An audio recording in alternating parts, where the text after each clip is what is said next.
Well, good evening. This is Pastor Mark, and this video is meant to be a supplement to the Moving Mission Forward campaign and a type of a duplication of the presentation we made last night at the town hall. We forgot to push record, so consequently, we're trying to package things together and to share them in ways that may make sense and may help you in making your decisions as to what you will be doing with the church in the coming year or so. I was excited to be part of that presentation last night. I want to thank Tom Basenko for his leadership. The guy just came out of the hospital 24 hours before and offered some important remarks. I thank Dave Androvich for a really powerful testimonial statement and for the leadership that he is providing to our Moving Mission Forward campaign. And also want to thank Karen Buskaya-Turnus for her testimonial statement as well. So my purpose for tonight, my purpose for last night, was to offer a type of a vision statement about St. John and where we are today and where we may be heading into the future. One of the things I want to say right up front is that I've been here almost 4 months, and I'm more excited about the prospects of St. John today than I was the first day I started. I have had an opportunity to meet with a lot of people, to talk and to just, explore the different things that St. John has been about all these years, and to recognize the gifts and talents that God has assembled in our midst, and the opportunity for those gifts and talents to move forward in time and space to be God's hands and feet in this larger community. I've got to say, when I was pastor at Transfiguration Lutheran Church in Fenton, I absolutely loved my time.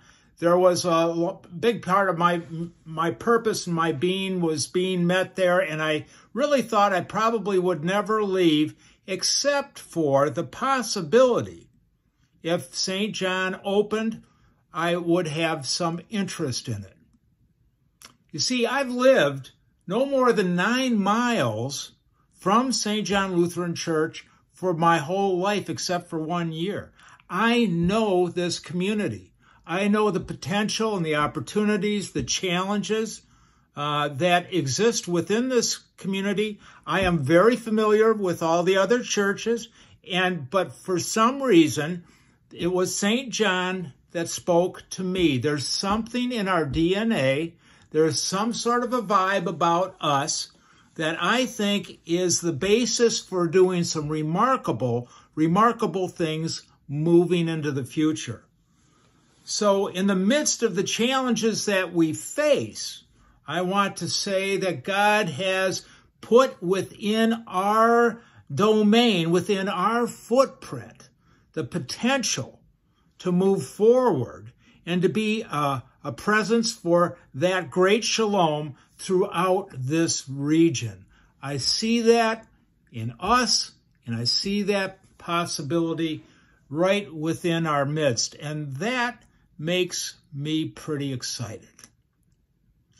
Now I know it's possible that my enthusiasm might almost feel contrary to all that you've been about the past year.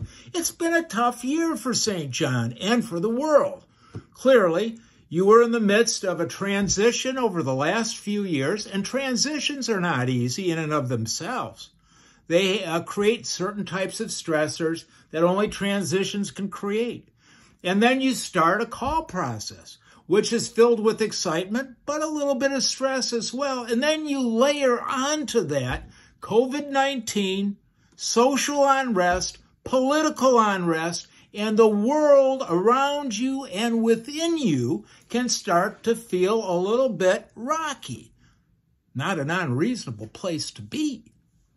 But nonetheless, you've gone through that. You called a new pastor, myself. We are together. We've been together for 4 months.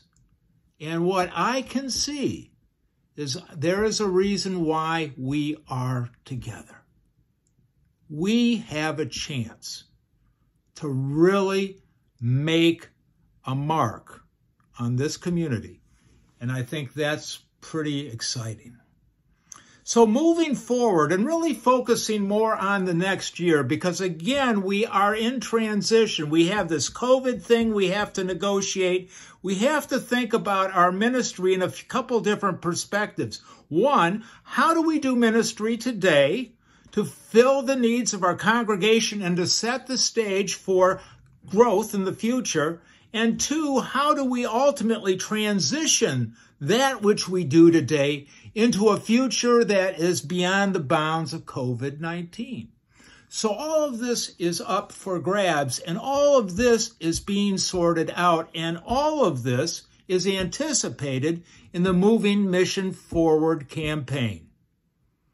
We're going to focus over the next several months on making sure that every member of this congregation is cared for. I want you to know that if you have a need, if you need to talk, you call me. I'll be initiating calls as well. But I really, if there's a need, you call the office, you call me, and we will talk.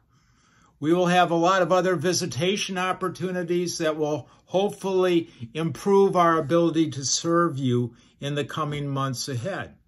We are going to strengthen our distance ministry, not only in terms of our Zoom worship services and our Bible study and the men's group. We are in the process of creating a women's conversation group on Zoom, and we will be doing every Wednesday evening at 7 o'clock. There's going to be something that we will be offering you and the larger community.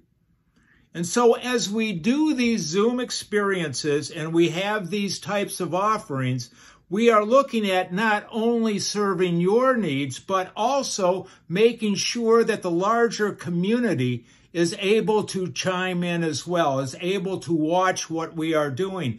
And we have several families that are not members of St. John that regularly are watching our services. And who knows what happens in the future, but I think that's a good thing.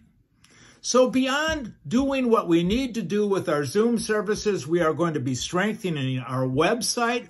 We're going to be strengthening our position on Facebook and other social media. And we're going to be finding ways to, again, get that message out that is uniquely a type of message that we have been given to share with the world. And I think that's a good thing. And finally, the other area that we will continue to develop, even though to a great extent we have to be separated, is to build stronger relationships with important organizations, social causes in and around this community.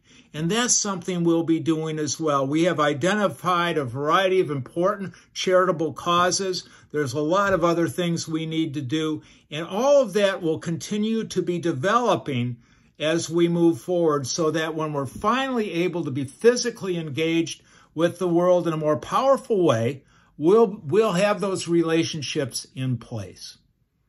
And so, with all that said, and as you have an opportunity to review the material that Dave Androvich has provided you, I pray that you will reflect on the question, God, what would you have me do? And it is my hope and my prayer that your financial support is the type of support that makes you cheerful, because God likes a cheerful giver. And when you find that right amount, whatever that is, it's different for all of us, and it's hard to even explain. But if you really believe in the cause, and you have a sense of self and what you can and cannot do, the right amount will come to you. It will make sense, and it will make you feel good, because it should feel good. Jesus said, the Lord likes a cheerful giver. And so we want all of us to be cheerful givers, because one of the things that can really happen out of a campaign like this is that level of corporate cheerfulness. It grows, and that's energy, and that's momentum. And that sparks opportunity upon opportunity. So, my friends, I just pray that your discernment on all of these things is a blessing to you. It gives you an opportunity, gives all of us an opportunity to reevaluate where we are with our faith, where we are with the church, where we are just with everything that's going on in this world. And it's giving us a chance to make a statement that reconfirms the beauty of God's world, the opportunity we have to serve, and the recognition that all we have, as Dave would say, comes from Him. Amen.